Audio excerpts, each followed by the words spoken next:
शास्त्री स्वामी धर्मप्रसाद दास BA B.Ed college में आप सभी विद्यार्थी मित्रों નું हार्दिक स्वागत है। छात्रों और छात्राएं, आज हम FY BA सेमेस्टर 2 गौण 1 पेपर नंबर 3 हिंदी पंचवटी में लक्ष्मण का चरित्र चित्रण भाग 2 के बारे में अभ्यास करेंगे। कल हमने लक्ष्मण का चरित्र चित्रण भाग 1 के बारे में अभ्यास किया था, जो इसमें हमने देखा था प्रस्तावना और नायक लक्ष्मण की बात की गई थी। एक पत्नी व्रत पुरुष के बारे में भी बात की गई थी और आत्मसंयमी पुरुष के बारे में भी बात की गई थी लक्ष्मण के जीवन के। और अब आज्ञाकारी सेवक के रूप में इसके बारे में हम अभ्यास करते हैं। आगे ध्यान से सुने। लक्ष्मण और राम की युगल जोड़ी इतिहास प्रसिद्ध है। उन्होंने सदा श्री राम के सुख और दुख में दुख का अनुभव किया है। राम के वनवास का समाचार सुनते ही लक्ष्मण भी वन में जाने के लिए तैयार हो जाते हैं। सीता पूछती है कि यह तो पिता की आज्ञा पाकर वन जा रहे हैं, पर तुम त्यागी बनकर और मुंह मोड़कर किधर चले? तो लक्ष्मण का उत्तर शायद हर व्यक्ति के लिए एक अनुकरणीय के कथन है कि आर्य चरण सेवा में समझो मुझको भी अपना भागी। वे तो यही चाहते हैं कि जीवन पर्यंत राम के चरणों की सेवा करते रहे।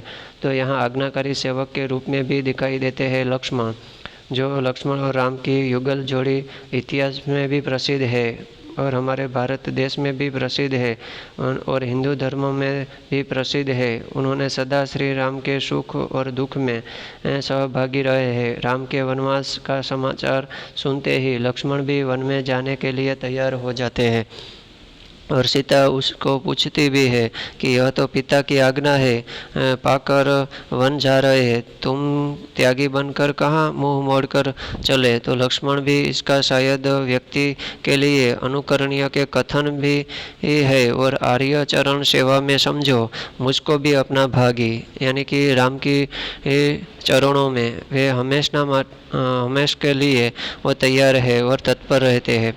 इसके बाद लज्जाशील लक्ष्मण रामायण के सबसे अधिक क्रोधित और विनोदी पात्र है, लेकिन उनमें उतनी ही लज्जा और शालीनता भी है। वे बड़ों का आदर करने में कभी नहीं चूकते। यद्यपि सीता जी विनोद करते हैं, लेकिन जब शूर्पणखा से संवाद करते समय सीता जी आ जाती है तो लक्ष्मण की अवस्था नारियों से भी अधिक लज्जाशील हो जाती है। जैसे लक्ष्मण मोह पर भी लज्जा लेने लगी अपूर्व हिलार। इस प्रकार लक्ष्मण का चरित्र एक लज्जाशील पुरुष के रूप में भी देखने को मिलता है। तो यहाँ लक्ष्मण का जो पात्र है रामायण में, वो क्रोधित और विनोदी पात्र के रूप में भी सामने आते हैं और उनमें लज्जा और शालीनता भी है। बड़ों का आदर करने में भी कभी चूकते नहीं। यद्यपि सीता जी उसको विनोद करती पूछती है या बोलती है तो शूर्पणखा से संवाद करते समय सीता जी आ जाती है। तो लक्ष्मण की अवस्था भी नारियों से भी अधिक, नारियों जैसी लज्जाशील होती है, इससे बढ़कर भी लक्ष्मण है वो लज्जाशील हो जाते हैं। और वो कहते हैं कि लक्ष्मण के मोह पर भी लज्जा लेने लगी अपूर्व हिलार, लेकिन इसके मुख पर लज्जा के गुण दिखाई देते हैं। इस प्रकार यहाँ लक्ष्मण का चरित्र एक लज्जाशील पुरुष के रूप में सामने आते हैं। इसके बाद वीर और निर्भीक। तो लक्ष्मण जितने कोमल राजसिंह परिवार में पले हैं, उतने ही निडर और शक्तिशाली भी है। बाल्यकाल में ही राक्षसों से सामना करना पड़ा, अतः मन और कर्म दोनों से ही वे वीरवी से पूर्ण है। शूर्पणखा के विकराल रूप को देखकर लक्ष्मण ने अपने कृपाण से शूर्पणखा की नाक और कान को काटकर उसे सदा के लिए विकलांगी बना दिया। उन्होंने अपनी शक्ति से अकेले जंगल में कुटी बना के राम और सीता जी की सेवा में तत्पर बैठे हुए हैं। तो इस प्रकार लक्ष्मण एक वीर एवं शक्तिशाली पात्र के रूप में कवि गुप्ता जी ने अपनी पंचवटी काव्य में प्रस्तुत किया है। तो यहाँ एक वीर पुरुष और निर्भीक पुरुष के रूप में लक्ष्मण की बात की है, जो निडर और शक्तिशाली भी है। बाल्यावस्था में भी राक्षसों का सामना उन्होंने किया था, अतः मन और कर्म दोनों से ही वे वीर भी पूर्ण है। और शूर्पणखा के विकराल रूप को देखकर भी लक्ष्मण घबराते नहीं है और अपने बाण से कृपाण से शूरपंखा की नाक और कान दोनों काटकर उसे सदा के लिए विकलांगी बना देता है। उन्होंने अपनी शक्ति से अकेले जंगल में एक कुटी बनाकर राम और सीता जी की सेवा में भी तत्पर रात दिन बैठे हुए थे। इसी तरह लक्ष्मण एक वीर और एक निर्भीक और शक्तिशाली पात्र के रूप में भी गुप्त जी ने पंचवटी काव्य में उसको प्रस्तुत किया है। इसके बाद कर्मशील के रूप में भी लक्ष्मण का पात्र जो है वो लक्ष्मण को कर्मशील नायक के रूप में चित्रित किया है। वे सूर्यवंशी संपन्न राजघराने के होकर भी अपने कर्म स्वयं ही करते हैं। स्वावलंबी जीवन ही उनके जीवन का मुख्य उद्देश्य है। स्वयं ही पर्णकुटी बनाना, वाटिका लगाना, पशु पक्षियों को पालना, जल लाना आदि कार्य करते हैं। इस प्रकार कर्मशीलता लक्ष्मण के चरित्र की विशेषता है।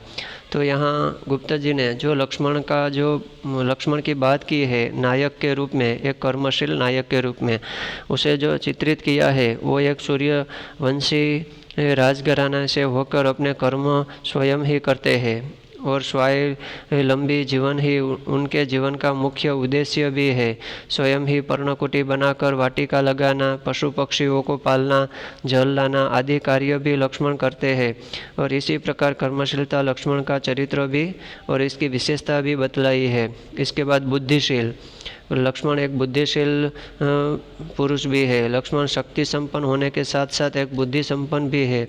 वे हर वस्तु को परिस्थिति अनुसार समझते हैं। एक दो स्थलों पर तो गुप्ता जी ने लक्ष्मण के ज्ञान का सुंदर रूप रखा है। सीता जी को लक्ष्मण और शूरपंखा के बीच में पड़ने पर कहते हैं कि औरों के झगड़े में पड़ना कभी किसी को ठीक नहीं, और शूरपंखा के अहम भाव को चूर करते हुए कहते हैं कि और इसे तुम भी न भूलना, तुम नारी होकर इतना अहम भाव जब रखती हो तब रख सकते हैं नर कितना। इस प्रकार गुप्त जी ने लक्ष्मण के चरित्र में बुद्धिशील गुणों का भी चरित्रांकन किया है।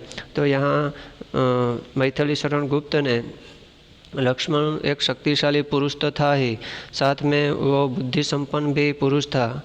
वस्तु को परिस्थिति को अनुसार समझते भी है। और दो स्थलों पर तो गुप्त जी ने लक्ष्मण के ज्ञान का सुंदर रूप का वर्णन भी किया है। सीता जी को लक्ष्मण और शूरपंखा के बीच में पड़ने पर कहते भी है औरों को झगड़े में पड़ना कभी किसी को ठीक नहीं है। इस तरह शूरपंखा के अहम भाव को चूर करते हुए भी कहते हैं कि और इसे तुम भी न भूलना, तुम नारी होकर इतना अहम भाव जब रखती हो तो तब रख सकते हैं नर कितना।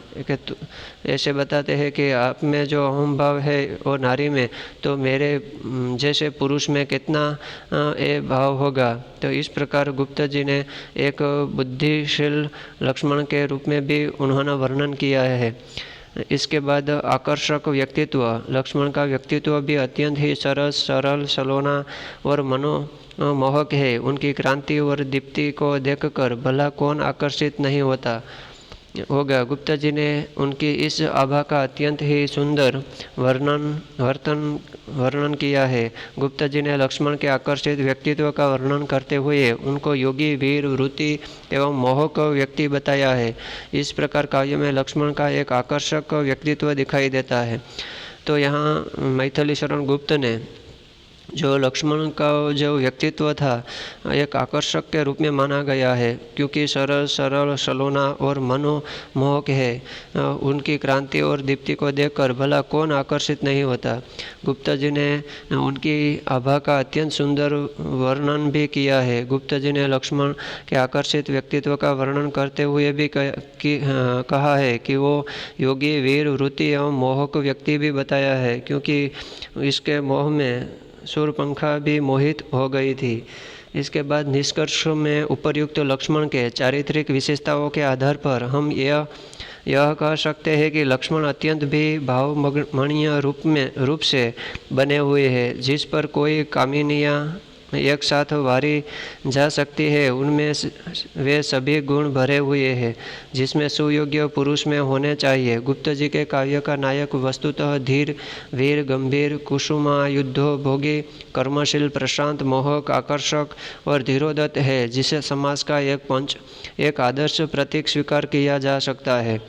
तो यहाँ इस प्रकार एक निष्कर्ष निकलता है कि लक्ष्मण में जो सभी गुण है, जो एक नायक के रूप में सभी गुण विद्यमान है, एक पत्नीव्रत, आत्मसंयमी, आज्ञाकारी, सेवक के रूप में भी लज्जाशील और वीर और निर्भीक, कर्मशील, बुद्धिशील, मानव, आकर्षक व्यक्तित्व, ये सभी गुण लक्ष्मण में देखने को मिलता है। हाँ, तो छात्र और छात्राएं, आज हम जो लक्ष्मण का चरित्र चित्रण है वो पूर्ण करते हैं। अस्तु।